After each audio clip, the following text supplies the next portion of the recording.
भारत के governor general और viceroy का क्रम 1773 के रेगुलेटिंग एक्ट से शुरू हुआ था। पहले इसे बंगाल का गवर्नर जनरल, फिर 1833 में भारत का गवर्नर जनरल और 1858 के अधिनियम के बाद वायसराय कहा जाने लगा। पहले गवर्नर जनरल वारेन हेस्टिंग्स थे और पहले वायसराय लॉर्ड कैनिंग थे।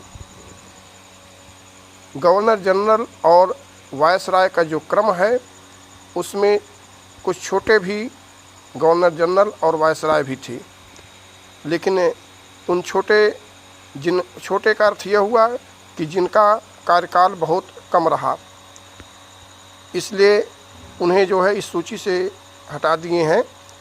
जो महत्वपूर्ण वायसराय और गवर्नर जनरल हैं उन्हीं का नाम लिखे हैं, उन्हीं लोगों के बारे में बता रहे हैं। तो भारत में बंगाल के प्रथम गवर्नर जनरल वारेन हेस्टिंग्स थे, जिनका समय 1773 से 1785। प्रथम गवर्नर जनरल। दूसरे लॉर्ड कॉर्नवालिस, जिनके समय में अस्थाई बंदोबस्त हुआ था 1786 से 1793।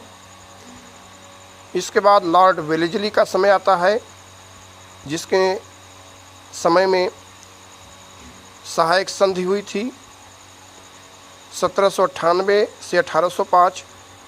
उसके बाद क्रम आता है लॉर्ड विलियम बेंटिंग का। लॉर्ड विलियम बेंटिंग के समय में अंग्रेजी शिक्षा पद्धति लागू हुई थी। लॉर्ड मैकाले जो प्रथम अंग्रेज था जो कि अंग्रेजी शिक्षा पद्धति की वकालत किया, और विलियम बेंटिंग के समय में उसी ने लागू किया था। लॉर्ड विलियम बेंटिंग 1833 से 1835। प्रतियोगी परीक्षाओं में अधिकतर प्रश्न पूछा जाता है कि भारत का प्रथम गवर्नर जनरल, यह भ्रम उत्पन्न होता है कि वारेन हेस्टिंग्स को लगाया जाए या विलियम बेंटिंग को। तो पूरे भारत का प्रथम गवर्नर जनरल विलियम बेंटिंग था, जबकि भारत में बंगाल का प्रथम गवर्नर जनरल वारेन हेस्टिंग्स था। इस तरह बच्चों यह भ्रम दूर हो जाना चाहिए कि कौन सा उत्तर होगा। तो पूरे भारत का प्रथम governor general lord William Bentinck था। इसके बाद क्रम आता है लॉर्ड डलहौजी का, जिसका समय था 1848 से 1856। इसी के समय में राज्यों के अपहरण की नीति लागू हुई थी और व्यापक विरोध हुआ था। झांसी, सतारा, नागपुर इत्यादि अनेक राज्यों को अपहरण नीति के तहत शामिल किया गया था अंग्रेजी साम्राज्य में। लॉर्ड कैनिंग जो कि अंतिम गवर्नर जनरल और प्रथम वायसराय बना था, भारत के वायसराय एवं गवर्नर जनरल। लॉर्ड कैनिंग प्रथम वायसराय बना। फिर उसके बाद कुछ जिनका मैं जिक्र किया था पहले कि समय उनका बहुत कम था, इसलिए उस सूची में हम शामिल नहीं किए हैं। लॉर्ड कैनिंग के बाद lord Lytton, lord Ripon. Lord Lytton के समय में ही लॉर्ड कैनिंग के समय में 1857 का संग्राम हुआ था, भारत का प्रथम स्वतंत्रता संग्राम, जो कि महत्वपूर्ण। उसके बाद 1858 में प्रथम अधिनियम बना, शासन अधिनियम बना 1858 का, जिसमें अंग्रेजी नीतियों में व्यापक परिवर्तन हुआ। उसके बाद लॉर्ड लिटन आया। लॉर्ड लिटन अंग्रेजी पद्धति का कट्टर समर्थक था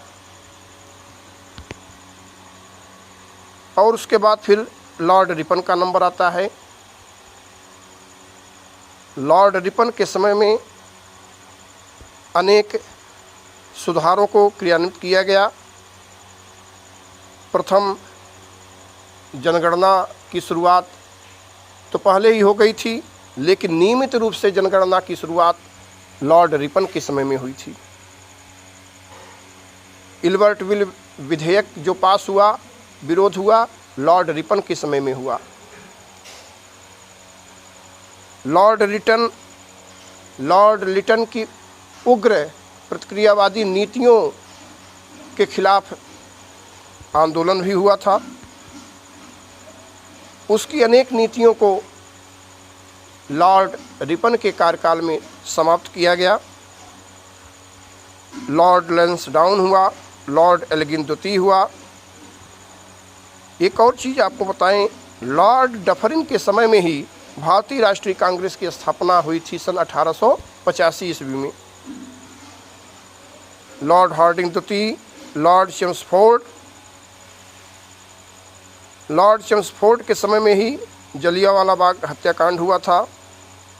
असहयोग आंदोलन प्रारंभ हुआ था। लॉर्ड रीडिंग के समय में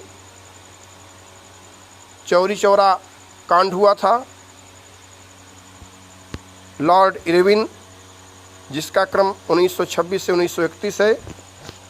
Lord Wellington, Lord Linlithgow, Lord Wavell और लॉर्ड माउंटबेटन।